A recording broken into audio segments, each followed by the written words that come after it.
biggest outcome is being able to be open about it all, to learning to understand the impact on my life. It's my experience, strength, and hope that can help other people to address their addictions and overcome trauma or learn Yeah. from trauma, which is what I hope when people read my book, that they will get out of it. Whatever situation they've been in, it's obviously not going to be like the ones I went through, but whatever they've gone through, to see that, not to be ashamed of it, because there was a lot of shame. Hello, my friends. Today we have an author, and we love authors, and we really want to dig into this story. The name of our author's book is, to me, something very charming, and I love it. And it's a very intimate story in the process that she went through to really be able to, number one, talk about things that were tough, but also, what was the journey and how did we come up on the other side? It's a true story of friendship, murder, and healing. So let's dive into this conversation with this wonderful author, Eva Nevarez St. John. Welcome to the show. Well, thanks for having me. I look forward to talking to you about the story. Well, we're going to talk about your story. We're going to talk about your book. But, you're in New Mexico. Now, are you originally from New Mexico?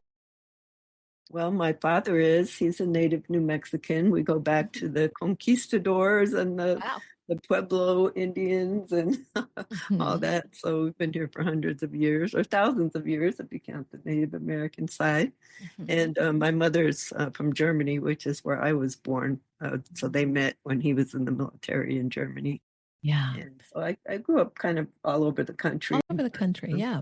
Yeah, when I first came to New Mexico in, I think it was sixth grade, for some reason, and at the time I didn't know that I was a native New Mexican, but I was really attracted to it. So it kind of, felt it in my bones, and I always wanted to return. So I came back several times and eventually moved back here permanently in late 2009. So now, one of the things that really was so interesting to me is that you did not plan to write a memoir, but in early 2019, something kind of triggered and put you on this road. Tell me a little bit about that. Yeah, the story is about a time period in my life in the late 70s and early 80s. And it was something quite traumatic. So I really buried it very deep, which I, of course, you think you're burying things, but really they're not buried. And so the detective involved in the case tracked me down in New Mexico. Well, she sent letters all over until she found me. And she wanted to write a book about this story. So that was the time when we first started communicating, and I started, working on the book. But at the time, I thought it was a story about my friend Janice. And it was only when I started writing that I realized it had to be a story about me, too. So. Well, the name of your book is When Tough Cookie Crumbles. And you are someone that not only did you move around into several places in your childhood, but also you joined the Army and you started a career. And you joined at 19 when you yourself joined the Army, but also you followed your passions when it comes to law, social justice. Tell me a little bit about your career. What was it like before you actually hit 19 and began this journey of writing about you and your friend Janice? Well, it's kind of funny because when I was younger, I loved to read and I always wanted to be a writer. But then in high school, my father had said, you could be a lawyer. And I thought about it. It's like, yeah, that sounds interesting. So from high school on, that was my goal, to become a lawyer. And I did go to college, go to law school, and eventually became a lawyer. But also I worked in the nonprofit field for many years as a manager in a community action agency. And then after that, I became a consultant, and it was only when I started writing this book that I actually got to my original passion to become a writer. So now I consider myself a writer. You are a writer. And one of the things that I love that you as a writer, your experience and some of the things that you have gone through in your life really are able to inform not only your writing, but also help us understand, right? A little bit of I would say, a different world because when you joined the Army at an early age, you found yourself in that time where the women's roles in our society were changing, and also you found yourself in the Army where things have been different when it comes to the roles of men and women. Can you speak to that for a bit? Yes. So the Army was something I was very familiar with because, my father was a soldier in Germany, which is where he met my mother and how I was created, where I was created. And then my mother married my stepfather, and he was in the Army as well, but he was a career soldier. And so I grew up around the Army my whole life. And when I was going to college, I got married at a very young age. So when I turned 18, actually, and did not turn out to be a very good marriage. And so I had to escape from that. And that's when I decided to join the Army myself. Now, at the time, and I don't know, it was just kind of weird, I guess, because I always grew up thinking I could be whatever I wanted to be. And I didn't realize there were gender roles, and that wasn't the case. But I did kind of, start learning that as I did get into the Army, which at that time was very male dominated and kind of women were not that welcome. We had Yeah. very limited roles we could play. We could be, like clerks, kind of the Army version of being a secretary or a nurse, or very, very limited roles. So I was a clerk initially. And then I followed a boyfriend to Korea. So that was even more culture shock because in Korea, the roles for women were even more subscribed and they were very subservient. So there was a lot of discrimination there. There were very, very few American women in Korea at the time. So Yeah. I went over there in 77, and that's where I met my girlfriend in 78. She was my roommate in Korea. Now, what role did your girlfriend Janice have in the Army, similar to yours? Yeah, she was a clerk also. Right. So Yeah. Now, Janice, again, is the friend that a lot of the story circles around. And you both came back to Virginia and you corresponded, you called each other, and you had letters, but you all of a sudden, her letters and the correspondence stopped coming to you. Um, Tell me a little bit of what was that like. Walk us back to what you experienced. How did it happen? And yeah, I'd love to hear a little bit more. okay, so yeah, before we get to the Virginia part, so when we got really close in Korea, and then I came back about 6 months before she did, and I was assigned to Fort Jackson, South Carolina. Gotcha. And when she came back, she went back to her previous duty station in America, which was at Fort Knox, Kentucky. Okay. And so, but then we both got out of the active military in July of 1979. And that's when I had finished college and I was going to law school. So I was going to go to law school in Washington, D.C. So we decided to move to Washington, D.C.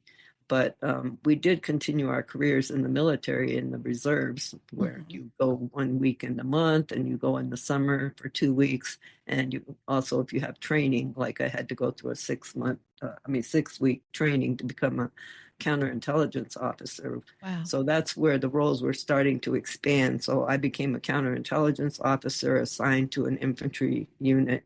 It was a military intelligence unit, but it supported an infantry battalion. So that was interesting. And then Janice was able to move out of administration into becoming a drill sergeant. Okay. So, yeah, we lived in DC Janice lived there about from July of 79 till July of 81. So that would be 2 years. And then that's when she decided to move to Southern Virginia on her own and go to school there. And she joined the ROTC program at the school she went to in Southern Virginia. So, and again, you both followed a path very much in parallel to each other, and you were close, you corresponded, you were roommates, and had experienced similar things, correct? yeah, definitely. Yeah.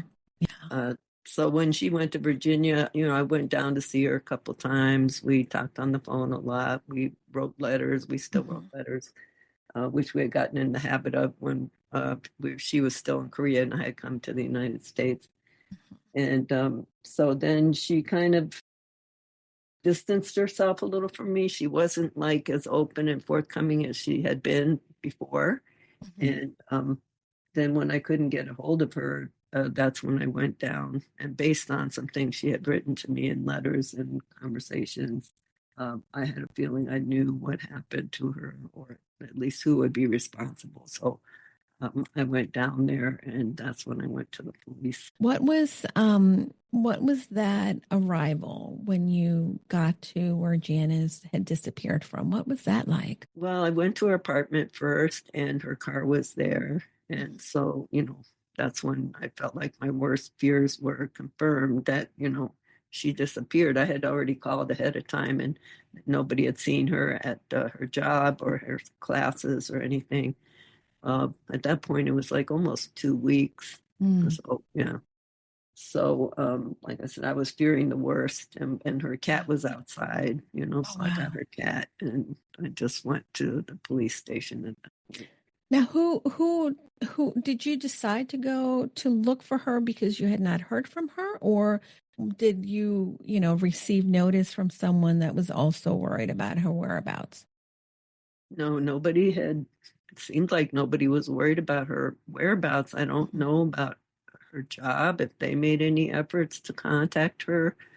When I talked to her ROTC captain, he said he acted like hadn't even noticed that she wasn't in class for 2 weeks, So, yeah, so there was no effort. But when I did get to the police station, she had been reported missing that morning. So I think that was triggered by my phone calls looking for her.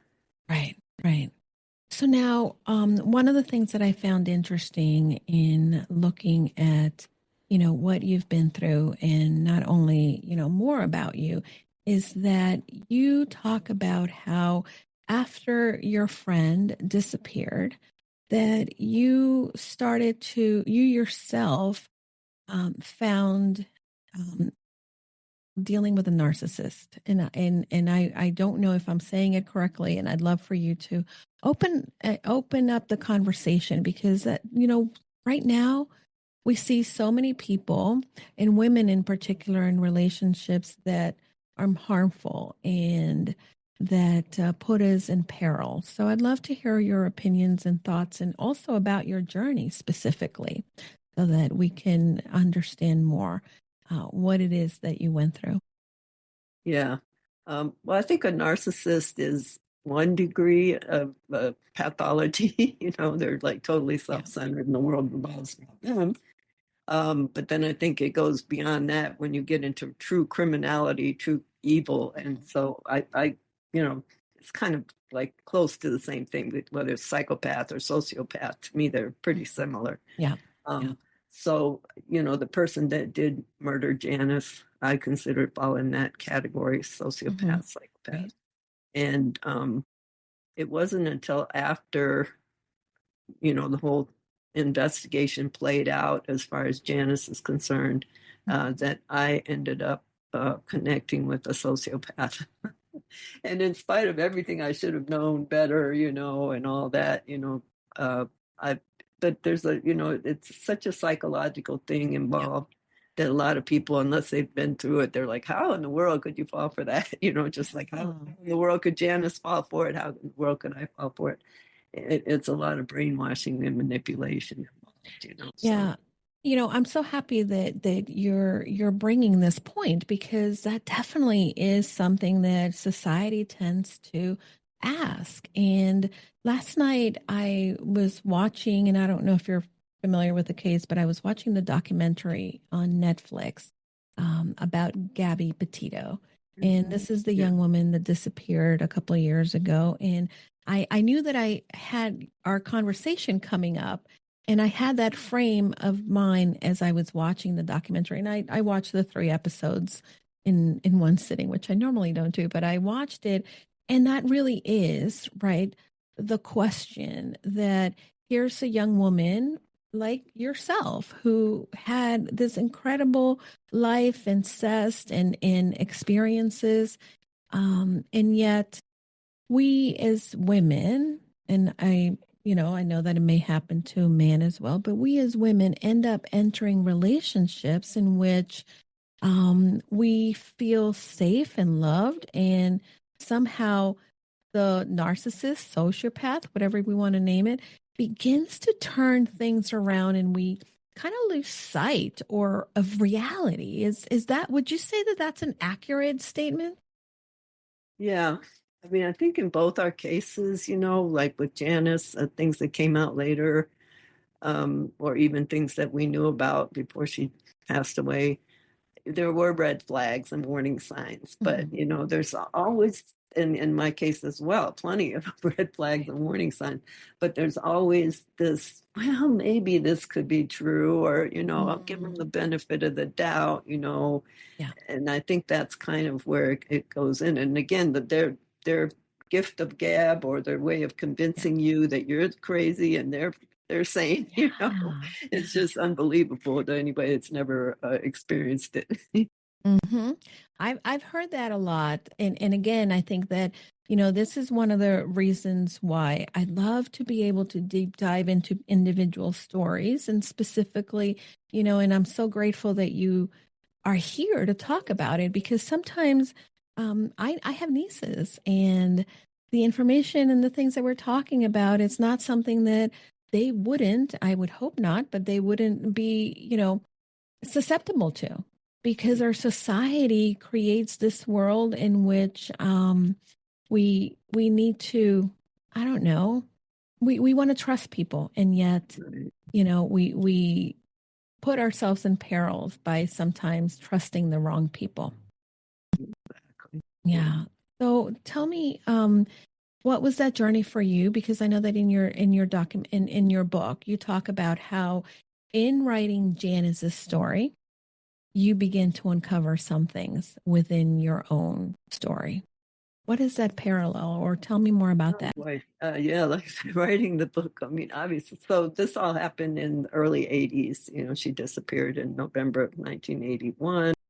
And I my encounters with my sociopath were in the spring of 82, but yet it did continue for quite a while. I ended up relocating to Chicago for him, and that kind of thing, which I ended up being there for 28 years. In a way, that was the good thing that came out of it, the relationships and my daughter and everything that came out of it from me moving to Chicago. But the way I got there was not good. But Now, so there was, a period of time from obviously 1982 until 2019, so all the struggles that I had, I had issues with addiction. So while I'm balancing a career and raising a child and relationship, I'm also going in and out of recovery and struggling with addiction. And I think that's where the trauma, the unresolved trauma, was like, how could I fix my life until I addressed the unresolved trauma? And I didn't even realize that that was still, behind it until I started writing the book. So yeah. Now, the story of Janice's murder, and of course, the person responsible, right?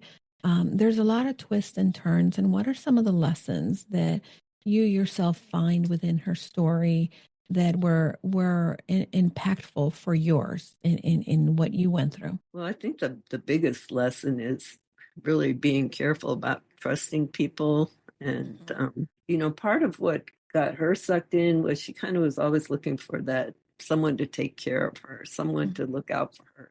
Yeah. Even though she was independent, Right. I don't think it was necessarily by choice so much because she hadn't found that kind of relationship. And when somebody was there to offer that kind of fatherly guidance, or I'm looking out for you, I'm doing this for you, she just so easily fell into it, you know. And with me it was a little different because my motivation was more like I felt sorry for this person, and this person was just so intelligent, and if only I could help them out of the situation they were in, and they could have a better life, we could have a better life together. And so it was a slightly different motivations, but they Yeah.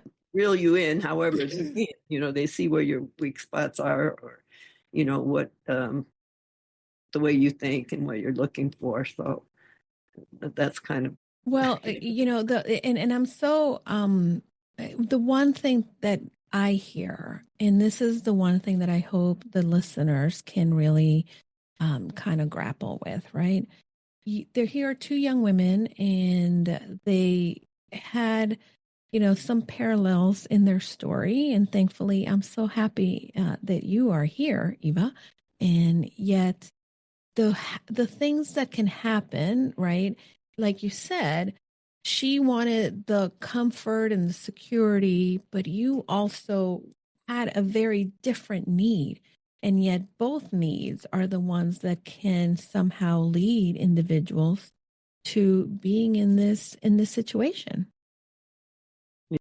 Yeah. And I think that, like I look at myself and I think, well, I'm very independent.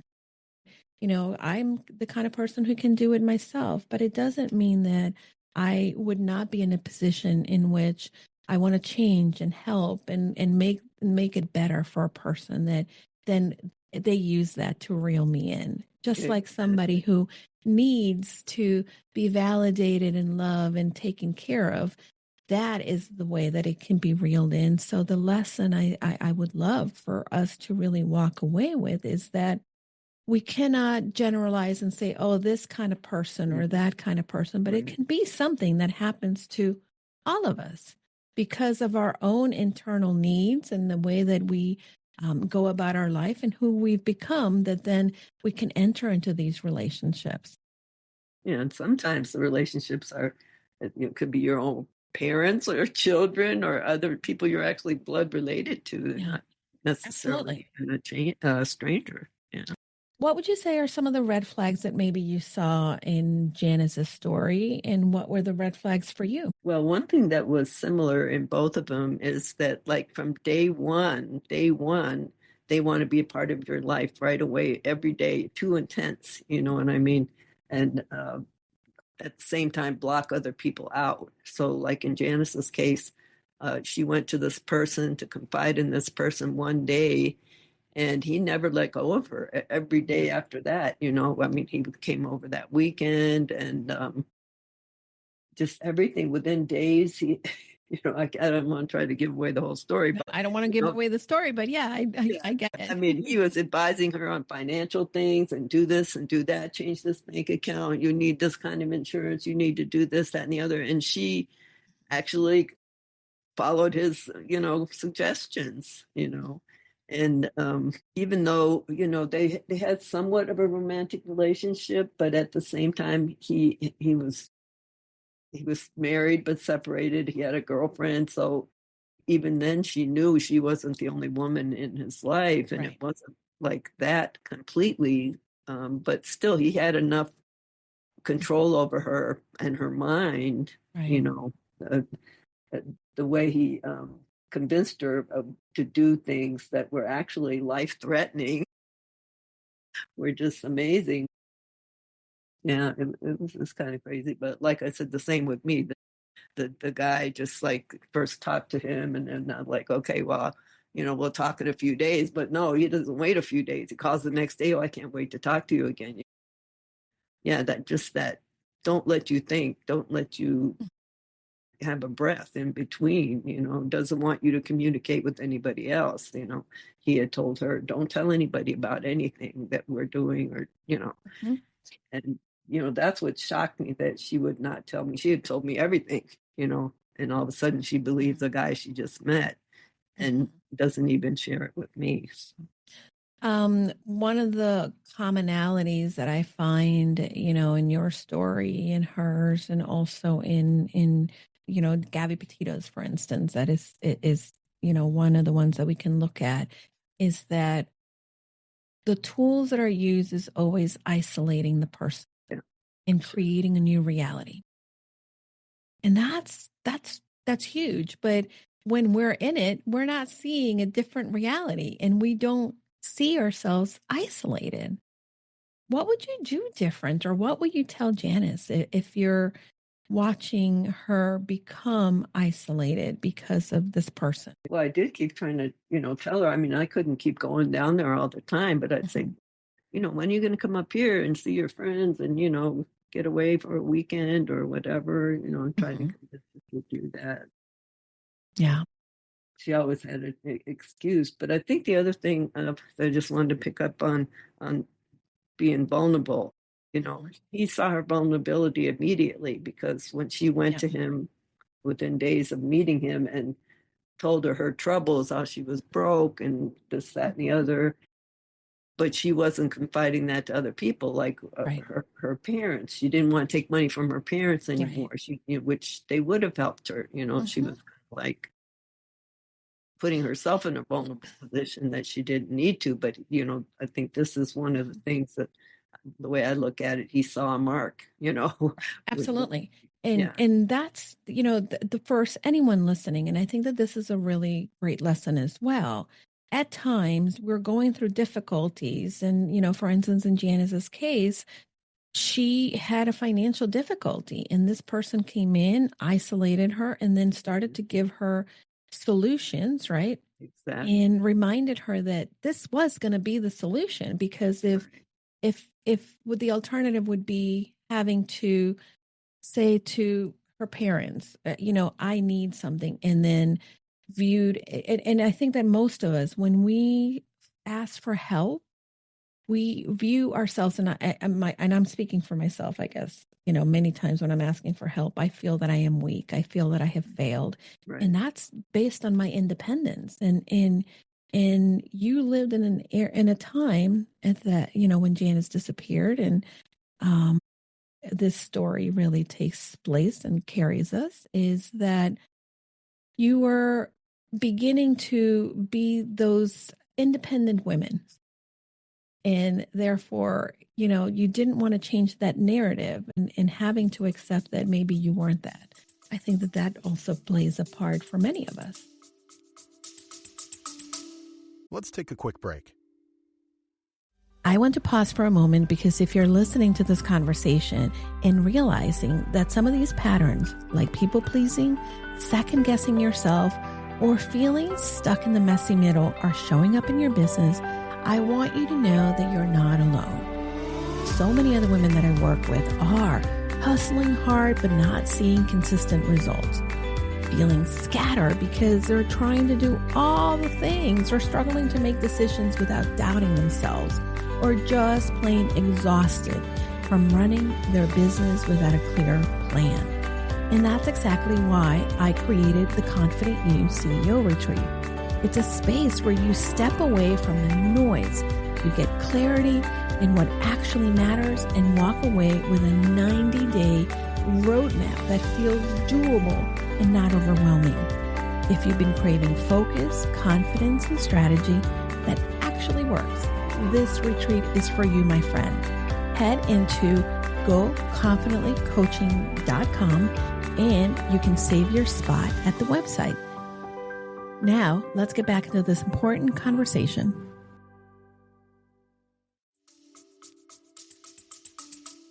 Right. And the way mine got me, my vulnerability was, obviously I was traumatized about my girlfriend being murdered, and I was at a loss, and I didn't really have other friends that, not that we're that close. And friends that I had, they lived, far away in Philly or Cleveland or New Mexico or wherever. And, the loss of that relationship. And I didn't feel that close to my family or my parents. And just left me adrift. And he took advantage of that. my sociopath. Yeah. And, for so many of us, I think that it's important to know that even when we feel that we're not alone, there's so many different resources, but yet when we're so close to the situation, we cannot see them. What would you want to maybe do differently if you had an opportunity, or what would you say to your younger self who was about to start that journey trajectory after Janice disappeared? Well, I had at the time, I had given up my Army um, reserve position, and I became a Navy ensign. I was supposed to go into the JAG Corps for the Navy. I just had a few months to go to graduate from law school, a few months to go to take the bar exam, and then I would have started my career in the Navy. And it was, if there had been some way that I could have been strong enough to just hold on to begin this new life that I'd been working for all my life to become a lawyer, and it was so close. I don't know. In those days, I didn't know anything about 12-step programs. I didn't know anything about therapy or support groups or counseling. I feel like if I had been able to go into counseling, if I had some help with processing what happened with Janice, I could have been stronger. And, just somebody, I needed somebody to help me to see the path forward to get, not getting over it, because obviously I'm probably still not over it, but Right. to go on with my life in a positive way and not to be vulnerable and not to fall for a con artist, really. Yeah. Well, I think that, for so many of us, right, there's such a stigma into getting help specifically for mental health. And one of the things that we often talk about here in the podcast is trauma and the things that we've been through.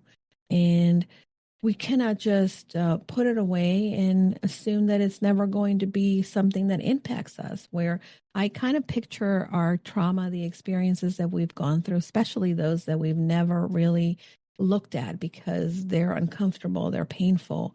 They're sort of these things that we try to push into this room, but they don't want to stay in that room. And the noise that they're making, we're trying to pretend they're not making noise upstairs in the attic when we're in the rest of the house. And then we are not able to then go about our life. It's easily because we're hearing those people and we're so afraid, the experiences are going to come out and we're so afraid of them coming out, but we're so distracted by them. It's just this vicious circle that we keep creating. And what was the breaking point for you that you started to really be able to face and work through? Because we don't get over things that we've been through. But what was that turning point for you? Well, when I was in Chicago, at some point, I just had a nervous breakdown, I guess, because I was kind of bouncing around, being homeless, finding a roommate here or staying, somebody has a roommate there. And, I had things hanging over my head and legally and stuff like that. And at some point, I just, that resilience came back. It's like, you just got to get a grip. I got a job with a temporary agency at a law firm where I ended up working for 6 years and getting fairly good pay and getting my own place. And, I just started rebuilding my life. It was a new life. It wasn't the life I had planned, but, I had to get back on my feet. Um, and I did go into recovery in 1986. So then I started, the 12 steps and started addressing my addiction. Like I said, with the trauma, I kind of went in and out from that point until 2019. So there were good years and there were bad years. No, absolutely. But, And I wonder for you, do you think that the addiction was something that you were prone to prior to Janice? Oh, yeah, my dad was an addict and alcoholic, so he gave me those genes. Thanks, Dad. Listen, we all have those genes, but now you've made choices, and despite the history, despite the genes, you've made choices to really go through the recovery process, and it's not an easy process, but it's courageous, and it's something that you do every day. definitely. Yeah, I still go to meetings all the time. I'm involved in service. Yeah. What is the outcome? If you want to share with us, what is the triumph that you feel comes from both your story and those two tough cookies that crumble? And but now, what is the outcome for those tough cookies in the stories Well, I that you think the have? biggest outcome is being able to be open about it all, to Mhm. learning to understand the impact on my life. You know, it's my experience, strength, and hope that can Mhm. help other people to address their addiction, overcome trauma, or learn Yeah. from trauma, which is what I hope when people read my book that they will get out of it. Mhm. Whatever situation they've been in, it's obviously not going to be like the ones I went through, but whatever they've gone through, to see that, not to be ashamed of it, because there was a lot of shame for a Shame lot of plays a big time. part. Yeah. And I think that shame tends to make us spiral into the behaviors, the addiction, the Yeah. putting things, trying to ignore them. And that's one of the biggest things that tends to accelerate a lot of these things that happen for us. Yeah, because I mean, the biggest thing for me was with Janice was always, well, what could I have done? Is there anything I could have done to prevent that? And then for my being involved in sociopath and what that did to me, how could I be so stupid? And so Yeah. that's kind of that tape that just Right. couldn't stop playing. And, now I think I've forgiven myself and just accept it, and it's, like I said, hopefully the best that can come from it is I can share things with other people that can help them. Yeah.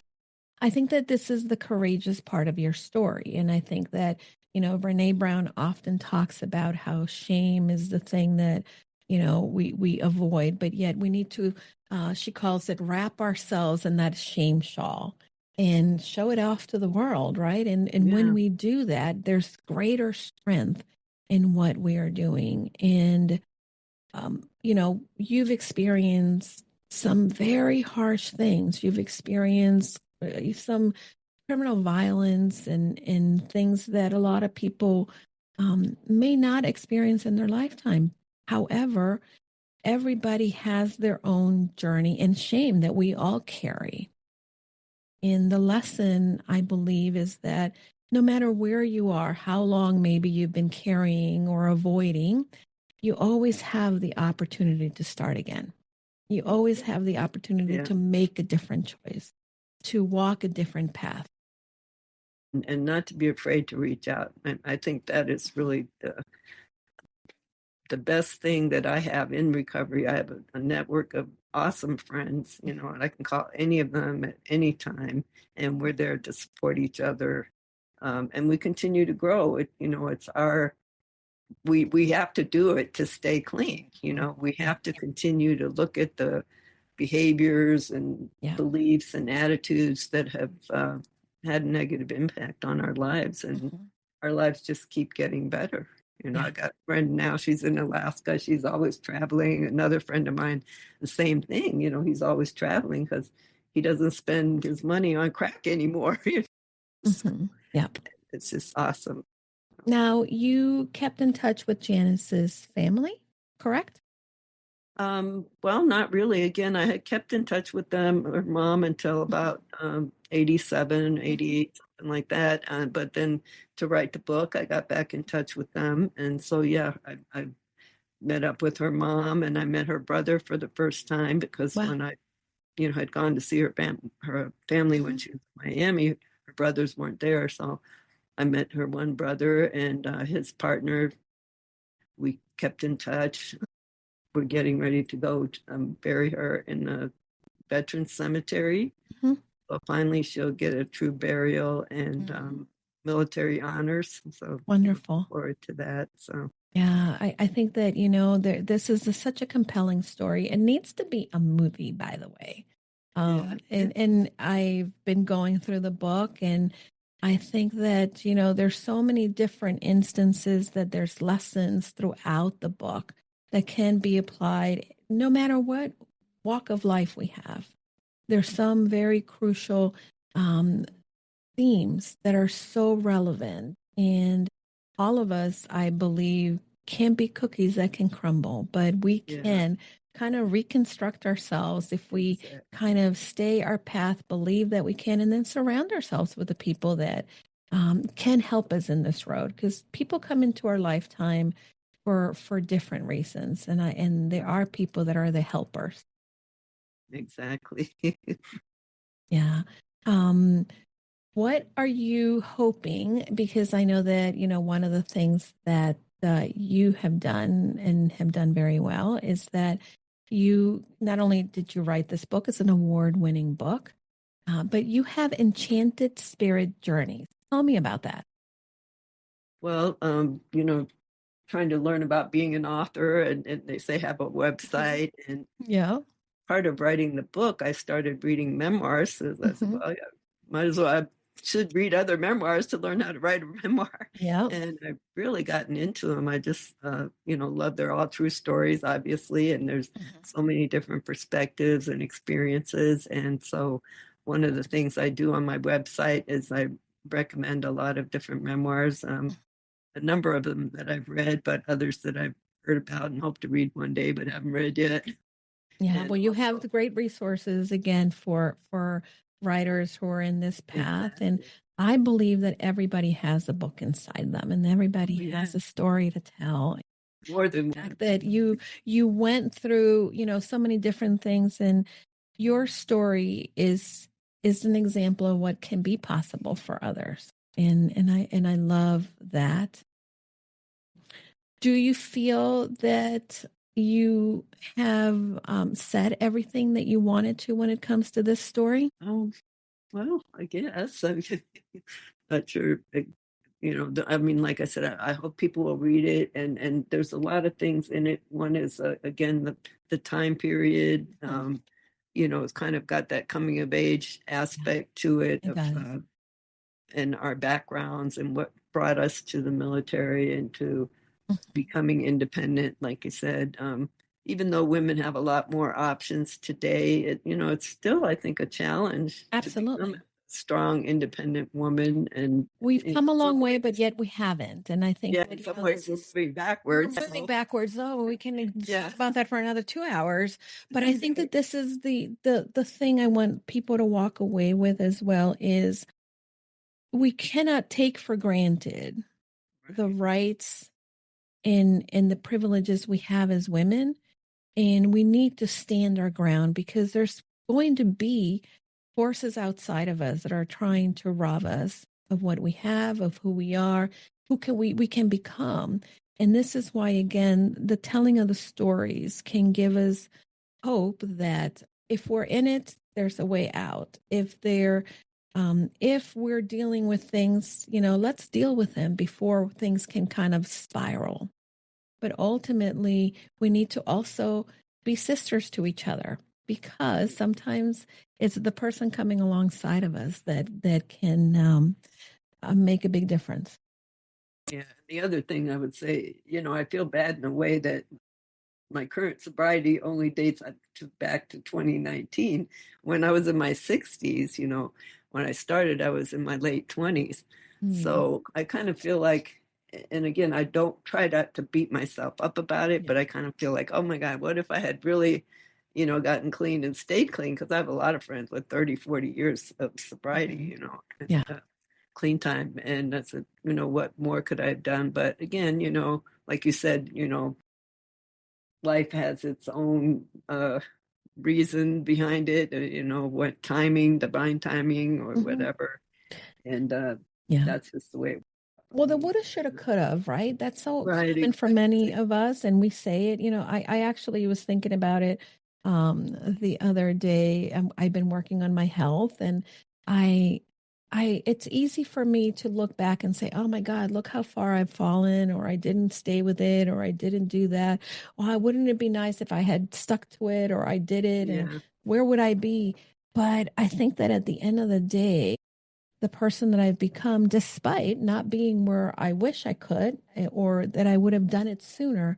The person who I am today is the person that is able to then um, have the wisdom that I have that can, in turn, be given to somebody else through this podcast, through the books that I also write. And that's what I believe you are doing. You are sharing the wisdom that you've acquired, and you wouldn't have that, unfortunately, had you not had some of the most painful, experiences that you've been through. So it's very generous of you to share that. So that's like I said, in a sense, I want to encourage people to do it earlier if they can, but if they can't, it's never too late. It's never too late. 60s, your 70s, your 80s, whatever it is, it's a better future. And listen, I think that when it comes to age, our society is always focusing on the number, but age is a number. It's about the person and the essence of the person that really does matter. How do people find you? Where can they find the book? Can they connect with you as a resource, as a friend, as maybe a mentor? Tell me more about that. So my main way of getting in touch with me right now is enchantedspiritjourneys.com. Mm-hmm. So that's my website. I'm on Facebook. I'm not on all those other ones yet. Platforms yet. But you're on Facebook. I like that. Facebook. I'm a boomer, so Facebook. Well, listen, I think, Facebook is definitely this big place that we can connect with others.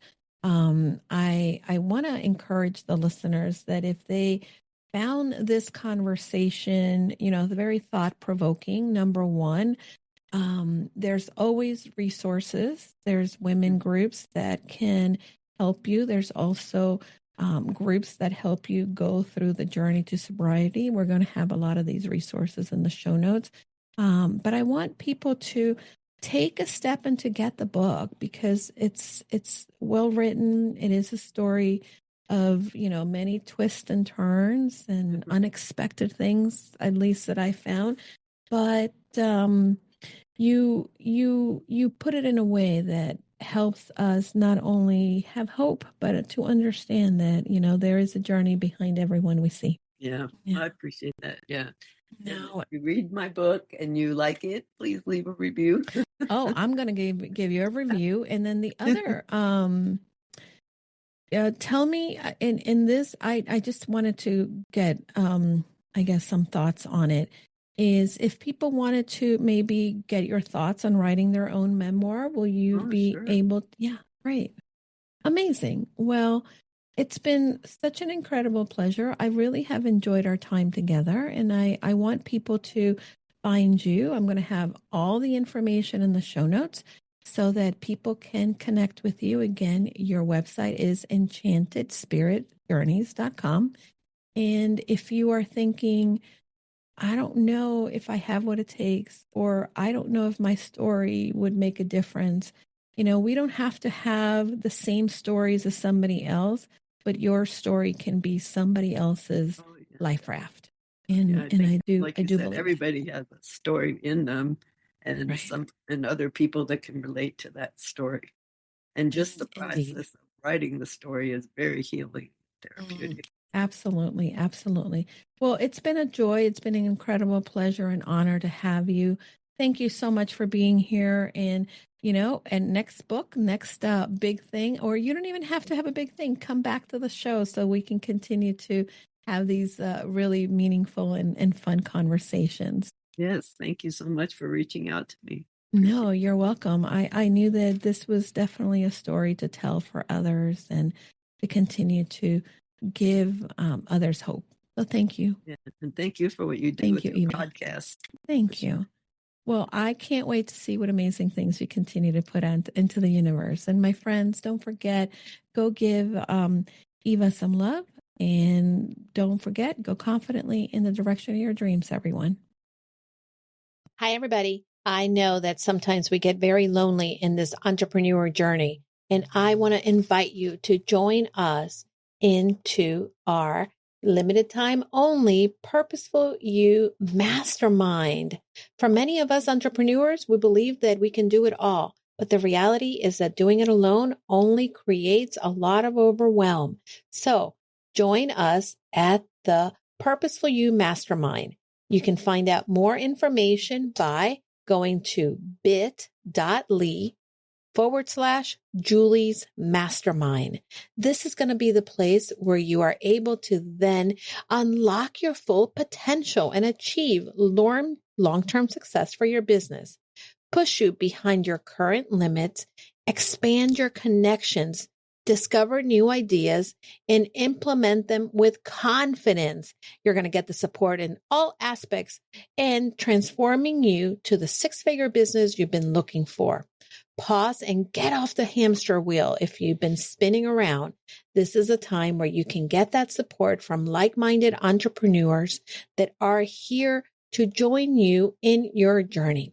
Together, we can challenge the assumptions and land the speaking engagements and opportunities we want to grow our business and make an impact in the lives of people. See you then.